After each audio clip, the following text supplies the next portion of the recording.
आज हम पढ़ेंगे इकोनॉमिक्स का चैप्टर 1 डेवलपमेंट। वो किससे है? क्लास 10 से। All of us have aspirations और desires for development, but the perspective of development varies from person to person, region to region, state to state and country to country.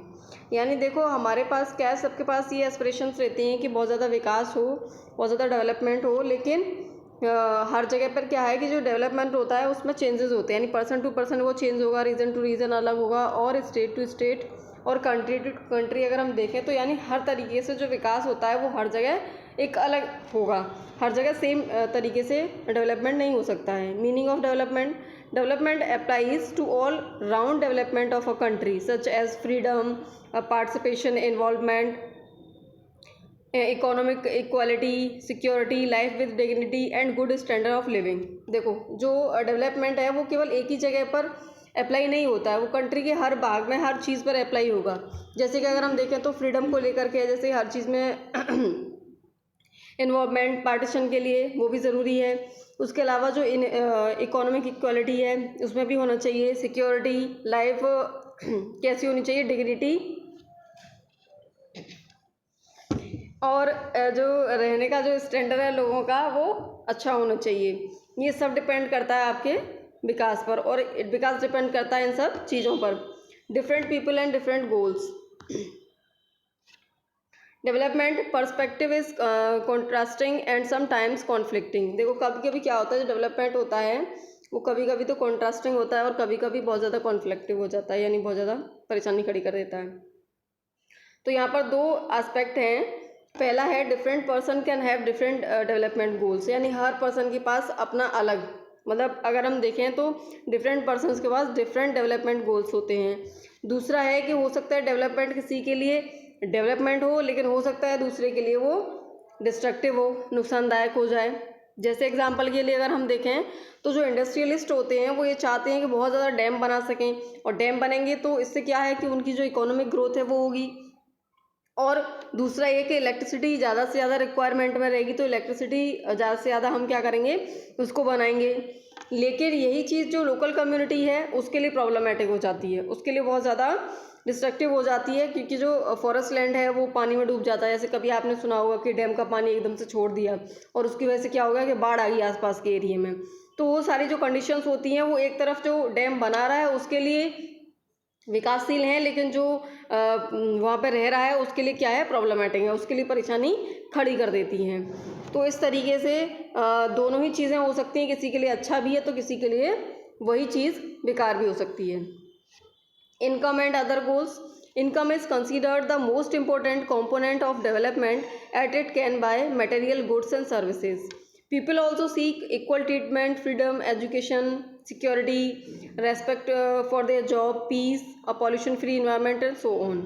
तो क्या होता है कि जो इनकम है वो एक इम्पोर्टेंट कंपोनेंट के रूप में कंसिडर्ड किया जाता है डेवलपमेंट का, क्योंकि यहाँ पर क्या है, इससे क्या हो सकता है कि अगर आपकी इकोनॉमिक कंडीशन अच्छी है तो लोग क्या करेंगे, मटेरियल जो है चाहे वो गुड्स का हो या सर्विसेज का हो, वो क्या कर सकते हैं, उसको बाय कर सकते हैं, उसको खरीद सकते हैं।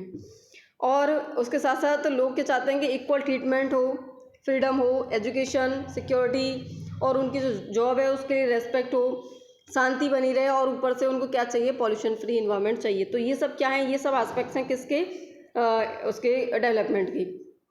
Hence, for development, people look at a mix of goals, and development goals include both economic development and better quality of life. तो क्या है कि लोग क्या देखते हैं, डेवलपमेंट को एक मिक्स गोल के तौर पर देखते हैं, क्योंकि जो डेवलपमेंट गोल्स है उसके दोनों ही चीज़ों को इंक्लूड करता है, वो इकोनॉमिक डेवलपमेंट को भी और बेटर लाइफ, यानी लाइफ की जो बेटर क्वालिटी है उसको भी इंक्लूड करता है। National development: the individuals seek different goals and their motive of nation development is also like to be different. देखो, जो इंडिविजुअल्स होते हैं उनके अलग अलग गोल्स होते हैं, और जो उनका जो मोटिव होता है नेशनल डेवलपमेंट का वो भी ऑब्वियसली बात है कि डिफरेंट ही होगा। जब उनका एम डिफरेंट है, उनके गोल डिफरेंट हैं, तो ये भी चीज़ डिफरेंट होगी। जैसे कि a farmer wants India to develop in a particular way, whereas a trader wants another way and a teacher yet another way. यानी कि एक अगर हम किसान को देखें वो तो वो चाहेगा इंडिया दूसरे तरीके से डेवलप करे ताकि उसका फ़ायदा हो।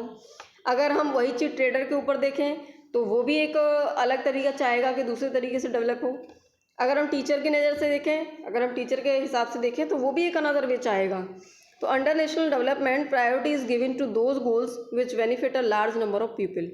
तो नेशनल डेवलपमेंट के अंडर में किन चीज़ों को प्रायोरिटी दी जाती है? उन गोल्स को प्रायोरिटी दी जाती है जिससे कि बहुत ज़्यादा संख्या में लोगों को बेनिफिट हो रहा है। कोई भी ऐसी चीज़, चाहे वो ट्रेड हो, एग्रीकल्चर हो, टीचिंग, जो भी हो, वटेवर, तो उसमें क्या है, ज़्यादा से ज़्यादा लोगों को अगर फ़ायदा हो रहा है तो फिर वो क्या है, उसी गोल को प्रायोरिटी ज़्यादा दी जाएगी।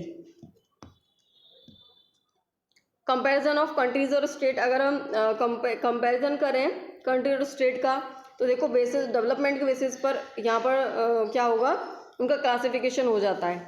जैसे कि अगर हम क्लासीफाई करेंगे तो developed country, under developed country और डेवलपिंग कंट्री, इस तरीके से 3 पार्ट में ये डिवाइड हो जाएगी। किसके बेस पर? डेवलपमेंट के बेस पर। Comparison through national income, national income के थ्रू कैसे कंपैरिजन होगा? National income is the income of all the residents of the country over a period of time and is also known as total income. देखो क्या होता है कि जो national income है, किसी भी देश की जो इनकम होगी, वहाँ पर रहने वाले जितने लोग हैं उनकी इनकम को देखा जाएगा। तो उस कंट्री में एक लंबे टाइम के बाद या एक टाइम पीरियड हो जाए, उसके दौरान ये देखा जाएगा कि कितनी इनकम हुई, उससे नेशनल इनकम निकलेगी और उसी को टोटल इनकम कहा जाएगा। ठीक है, तो countries with higher total income are considered to be developed. जिन कंट्रीज़ की हायर इनकम होती है उनको डेवलप्ड कहा जाता है, जैसे यूएसए है, यूके है, जापान है। बट ये जो मेज़रमेंट है, यानी ये जो प्रोसेस है, वो बहुत ज़्यादा यूज़फुल नहीं है, क्योंकि भाई कंट्रीज़ के पास डिफरेंट पॉपुलेशंस हैं, अलग अलग पॉपुलेशंस हैं। ठीक है, और उनकी जो टोटल इनकम है वो भी हर जगह से मतलब सेम नहीं आ सकती, क्योंकि जो पीपल हैं उनका जो अर्निंग वे है या जो वो अर्न करते हैं, वो भी जो अमाउंट है वो भी डिफरेंट होता है। ऐसा नहीं कि एक इंसान जितना कमा रहा है, मान लो एक को 30,000 पर मंथ कमा रहा है तो दूसरा 30,000 ही नहीं कमाएगा, हो सकता है वो 1 लाख हो उसकी सैलरी, या फिर उसकी अर्निंग 1 लाख हो। तो इस तरीके से क्या होगा कि ये जो मेथड है उसको यूज़फुल नहीं माना जाता है। Comparison through per capita income, comparison किसके थ्रू होगा? पर कैपिटा इनकम के through. Per capita income gives a better comparison. It is calculated by dividing total income of country bye it's total population and it is called average income. होता क्या है, GDP समझ लीजिए कि per capita income एक better comparison देता है, मतलब बहुत अच्छा नहीं, लेकिन हाँ ठीक ठाक, उससे तो बेहतर ही देता है। और अगर हम कैलकुलेशन कैसे की जाती है इसकी, तो जो टोटल इनकम होती है कंट्री की, उसको उसकी टोटल पॉपुलेशन से डिवाइड कर दिया जाता है और इसी को बोलते हैं एवरेज इनकम। ठीक है, it has drawback at as it hides disparities. When a small section of people has very high income, the average income also gets high and do not give proper idea about the actual situation. अगर हम एक small section को देखें तो लोगों का एक small section अगर उसकी हाई इनकम है तो जो एवरेज इनकम है वो भी हाई आएगी, लेकिन इससे क्या होगा, एक्चुअल जो सिचुएशन है उसका प्रॉपर आइडिया नहीं लग पाएगा। ठीक है, क्योंकि पूरी एवरेज इनकम पूरी कंट्री की निकलेगी, पर्सन वाइज नहीं निकलती है। World bank report on per capita income. World bank की रिपोर्ट क्या है पर कैपिटा इनकम पर? World bank publishes world development report every year to compare the nations on the basis of per capita income। जो world bank है वो क्या है, world development report, यानी कि WDR हर साल निकालता है। ये कंपैरिजन करता है नेशंस का उनकी पर कैपिटा के आधार पर, उसी के बेस पर जो है इनका कंपैरिजन करता है। तो बैंक के अकॉर्डिंग जो वर्ल्ड बैंक है उसके अकॉर्डिंग क्या है कि the bank has classified the countries as follows. यानी अगर पॉइंट में देखें तो हम कंट्रीज जिनकी पर कैपिटा इनकम कितनी है, PCI का मतलब यहाँ है per capita income, US dollar के अकॉर्डिंग अगर है 12,616 है, ये इससे ज़्यादा है, तो ऐसी कंट्रीज़ को रिच कंट्रीज़ के अंडर लाया जाएगा। अगर कोई कंट्री जिसकी पर कैपिटा इनकम जो है US डॉलर 1,035 है या इससे कम है, तो उसको लो इनकम कंट्रीज़ में लाया जाएगा। ठीक है, तो in 2012 India's per capita income was only about US dollar 1,530 per annum and it was classified as low middle income country। अगर हम 2012 की इंडिया की पर कैपिटा इनकम देखें तो वो कितनी थी US डॉलर से? 1,530 पर एनम थी। ठीक है, और इसको फिर कैसा क्लासीफाई किया गया, मिडिल इनकम कंट्री के रूप में इसको क्लासीफाई किया गया।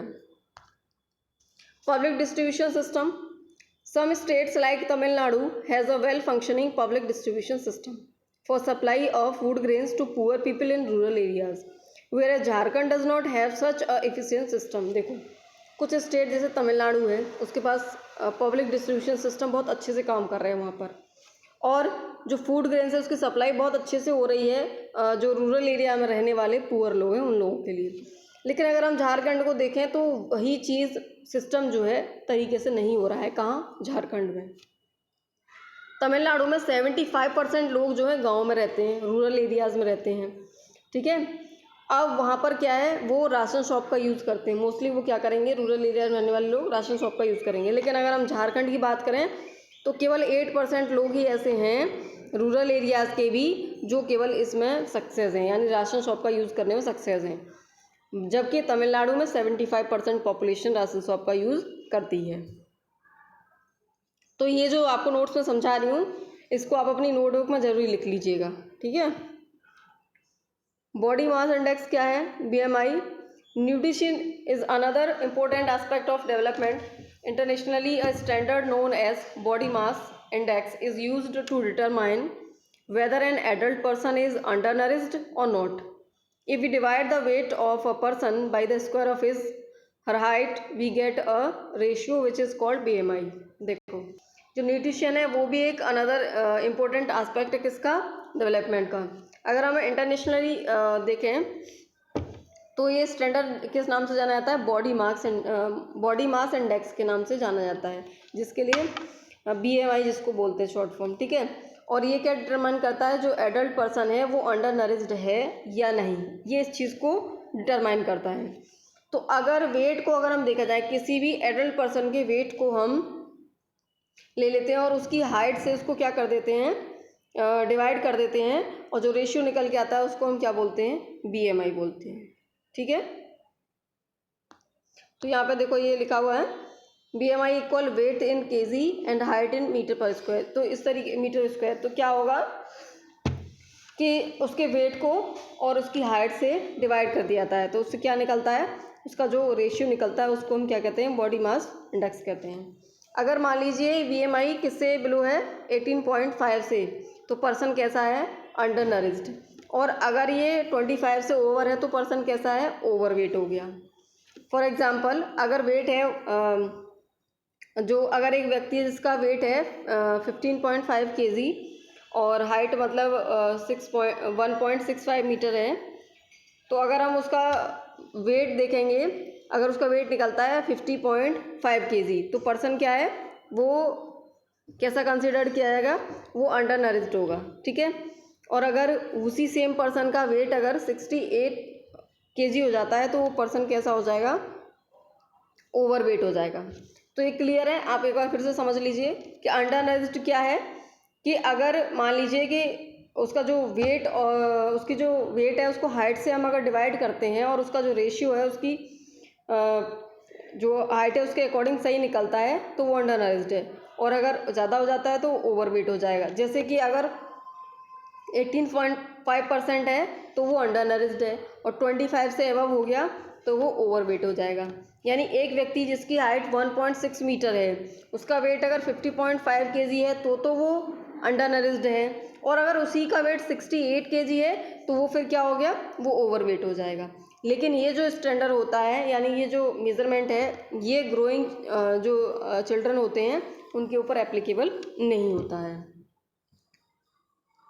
उसके बाद है sustainability of development. Economic development in the developed countries and developing countries has been attained at the cost of natural resources and environment. तो देखो जो इकोनॉमिक डेवलपमेंट है, चाहे वो डेवलप्ड कंट्रीज़ हों या डेवलपिंग कंट्री हों, तो वहाँ पर क्या है, नेचुरल रिसोर्स और एनवायरनमेंट बहुत ज़्यादा ज़रूरी हो जाता है कि हम किस तरीके से जो नेचुरल रिसोर्सेज हैं किस तरीके से उनका यूज़ कर रहे हैं और एनवायरनमेंट को नुकसान पहुँचा रहे हैं या नहीं। ये भी एक विकास के रास्ते में या विकास के लिए बहुत ज़्यादा ज़रूरी होता है। फॉर एग्जांपल अगर हम देखें तो excessive mining of iron, gold, silver और coal and extraction of crude oil lead to depletion of the stock of these resources. जो बहुत ज़्यादा मात्रा में आयरन, गोल्ड, सिल्वर और कोल का इनको मतलब माइन किया जा रहा है। दूसरा, क्रूड ऑयल को बहुत ज़्यादा एक्सट्रैक्ट किया जा रहा है। इसकी वजह से क्या हो रहा है, इन रिसोर्सेज का स्टॉक ख़त्म होता चला जा रहा है। स्मोक है या फिर अदर पॉइजनस गैसेज हैं, वो रिलीज होती हैं फैक्ट्री से, तो वो भी क्या करती हैं, एनवायरमेंटल पॉल्यूशन करती हैं। Then problems of water and air pollution are affecting the lifes of people and will affect lifes of future generations also. जो प्रॉब्लम है वाटर और एयर पॉल्यूशन की, वो आज भी लोगों की लाइफ को इफेक्ट कर रही है और फ्यूचर में आने वाली जनरेशन को भी प्रभाव डालेगी। सस्टेनेबल डेवलपमेंट क्या है? Sustainable development is a new term that is associated with the balance use of natural resources by using resources at minimum level so that future generation can use it. ये कैसा development है? ये ऐसा है कि यहाँ पर हमको क्या करना है, नेचुरल रिसोर्सेज के साथ बैलेंस बना के रखना है। यानी उनका अगर हम यूज़ कर रहे हैं तो उसके साथ हमें बैलेंस रखना पड़ेगा, मिनिमम लेवल पे उसको यूज़ करना पड़ेगा, ताकि वो फ्यूचर जनरेशन के लिए भी सेव रह सकें, वो भी उनका यूज़ कर सकें। Some example that slow environment degradation are as follows. पहला है जैसे ग्राउंड वाटर इन इंडिया, तो सबसे ज़्यादा क्या है, depleting ground water resource in Punjab, West Bengal, hard rock plateau of central and south India points to overuse and growing urban settlements. क्या हो रहा है कि जो इंडिया के कुछ पार्ट्स हैं, जैसे वेस्ट में यूपी है, पंजाब है, अगर हम देखें तो जो साउथ इंडिया है, ये सेंट्रल प्लेट्यू है, तो वहाँ पर ओवर यूज़ हो रहा है पानी का, जो ग्राउंड वाटर है उसका ओवर यूज़ हो रहा है और अर्बन सेटलमेंट ज़्यादा बढ़ रहा है, जिसकी वजह से 40% ग्राउंड वाटर जो रिसोर्सेज हैं इंडिया के अंदर वो डिक्लाइन हुई है, उनकी कमी आई है। एग्जॉशन ऑफ नेचुरल रिसोर्सेज, देखो वर्ल्ड एनर्जी रिव्यू के अकॉर्डिंग 2014 में जो टोटल रिजर्व थे क्रूड ऑयल स्टॉक के वर्ल्ड में, वो केवल इतने रह गए हैं कि जिसको क्या कर सकते हैं, 53 ईयर और चला सकते हैं। क्यों? क्योंकि कंट्रीज़ क्या हैं, बहुत ज़्यादा मात्रा में ऑयल का यूज़ कर रही हैं, जिसकी वजह से आगे जा कर के वो प्रॉब्लम खड़ी करेंगी, क्योंकि जो नेचुरल रिसोर्सेज हैं वो जो क्रूड ऑयल है वो इतनी जल्दी बन नहीं पा रहा है जितनी जल्दी उसका यूज़ हो रहा है। इस वजह से अगर वर्ल्ड एनर्जी रिव्यू को देखें तो 2014 की रिपोर्ट के अकॉर्डिंग केवल 53 साल चलने, यानी 53 ईयर्स और चल सकता है, इतना ही क्रूड ऑयल अवेलेबल है, क्योंकि ज़्यादा से ज़्यादा मात्रा में उसको यूज़ किया जा रहा है, ज़्यादा से ज़्यादा मात्रा में कंट्रीज़ उसको बहुत तेज़ी के साथ यूज़ कर रही हैं, और जो सोर्स एनर्जी की वो प्रॉपर तरीके से डेवलप नहीं हो पा रही है। तो यहाँ पर आप लोगों का ये चैप्टर ख़त्म होता है, और इसके आप नोट्स बना करके, यानी जो नोट्स मैंने आपको समझाए हैं इसे आप अपनी कॉपी में लिख लीजिएगा, और यदि कोई कुछ भी प्रॉब्लम हो या समझ में ना आए तो वो आप मुझे बता दीजिएगा, ठीक है।